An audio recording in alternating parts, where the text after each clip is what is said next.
Hello, welcome back to the channel. And today we'll be doing the Ole Miss Rebels. This will be their video. Hashtag transfer to the SIP. Shout out Lane Kiffin, one of the most fun follows on Twitter, one of the best coaches out there. His ability to really start and work this transfer portal has been something I've never seen before. Obviously, no one's seen before. He'll be tweeting out memes. He'll be tweeting out anytime someone in the SEC, especially one of the rivals, will be tweeting pictures they're playing. If kids in their team are like transferring, he'll retweet it. It's just pretty funny stuff, and he's done pretty well. He's gotten in a lot of guys. To start off the video, what's going on with the quarterback room? That's kind of the big question out there. You bring in Jackson Dart, right? He's your guy last year. He was a little underwhelming in terms of throwing the football, but he was an animal running around the field. It's a bit of time to develop. Now, does that mean you bring in a transfer? Maybe. Sure.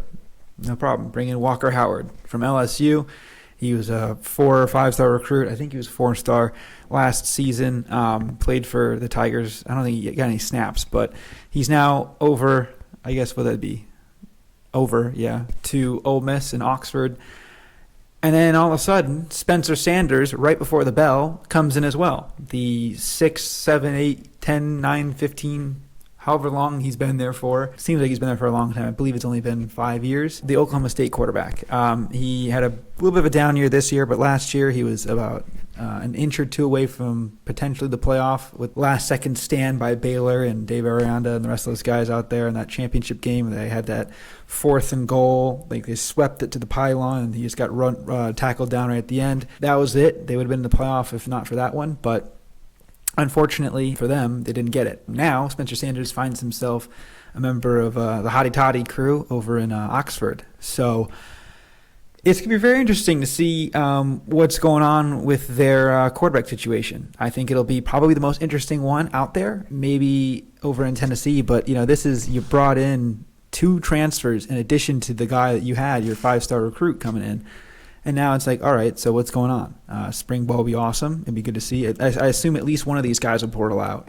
Maybe Jackson Dart, since they both portaled in. But Dart seems like he's really gotten along with Lane and those guys. But as we know, it's kind of a business. It's a cutthroat business. And if you're not good enough, you're out. Now, this off-season, I guess not off-season, after the Egg Bowl and surrounding the Egg Bowl, there was a lot of rumors that Lane was going to go to Auburn.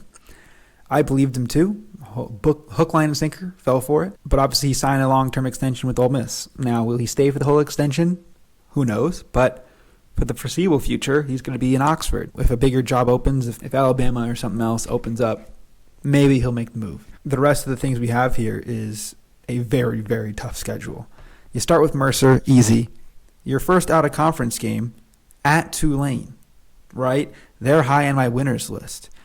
They probably were the best story last year outside of TCU. They went from 2 wins, 2 losses, including a win over USC in a New Year's Six bowl. The Heisman Trophy winner was playing, and you beat them. That's incredible.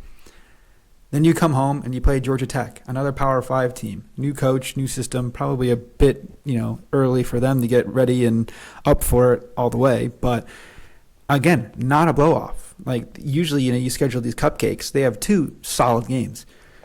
Then what's the next game after that? Oh, just a pretty tough stretch of at Alabama and then home against LSU the next 2 weeks. So they could be staring at going 2-3, maybe 3-2 at best.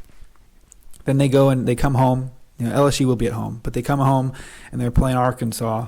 Should be a win. Arkansas, kind of a down year. KJ Jefferson's back, but a lot of almost like a revolving door of coordinators going on right there, position coaches. Stuff's weird going on over there. They'll figure it out, though, I'm sure, but probably going to be towards the bottom of the SEC West this year. They have their bye week, which would be much needed, and then at Auburn, which would be pretty funny because of all the rumors. I'm sure it'll be a pretty hostile crowd for Lane.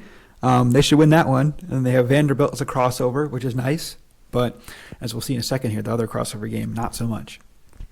Then they have Texas A&M at home. That will be a dogfight. That game's always gets interesting. Always some shenanigans going on there.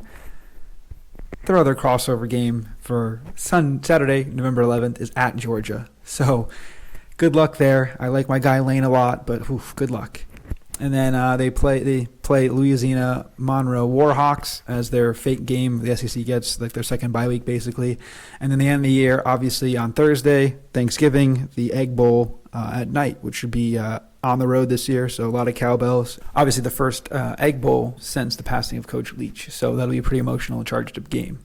Now, looking back at it, what do I think the wins are going to be? So a win against Mercer. We'll say it's a win against Tulane. It'll be a tough game. A win against Georgia Tech, that's 3-0. Lose to Alabama and LSU, it's 3-2. Beat Arkansas 4-2. Beat Auburn 5-2. Beat Vanderbilt 6-2. Lose to Texas A&M, maybe. So I'm going to say lose to Texas A&M because I think it's them and Tulane to just split those. So that's 6-3. Georgia lost 6-4. And then win out 8-4. So 8-4 for Ole Miss. That'll probably be third or fourth in the SEC West. Probably third, behind LSU and Alabama. But yeah, that could be. That's a good living, I guess you could say, for them. But obviously, I think Lane's going to want more than that. And who knows if Spencer Sanders is as good as he was at Oklahoma State in this kind of a vacuum. I was saying in the last few videos of my other SEC West teams with their quarterbacks, then they really could make some ground and surprise some people. But again, it's college football. We have no idea. This is pre-spring ball, so these predictions, with a little grain of salt, I'll probably only reference them in the fall or late summer in like June when I remake a lot of some of these videos. But as for now, I'll have them at 8-4, third in the Big Ten SEC West, not Big Ten. That'd be very interesting. But that's what I have for now. Thank you for the support as always. Hotty toddy, gosh almighty, who the hell are we? The flip flap, yip yap. I think that's the whole thing, but they do a little bit more. But pretty interesting chant. Thank you for the support. Hotty toddy, shout out the guys there. Lane, great guy, great follow on Twitter. Do it if not. Speaking of following on Twitter, how about follow me on Twitter? Subscribe, like, share it with a friend. Again, cannot be more thankful for the support and that you took some time out of your day to watch the video with me. So thank you guys. And we'll see you in the next video. Peace.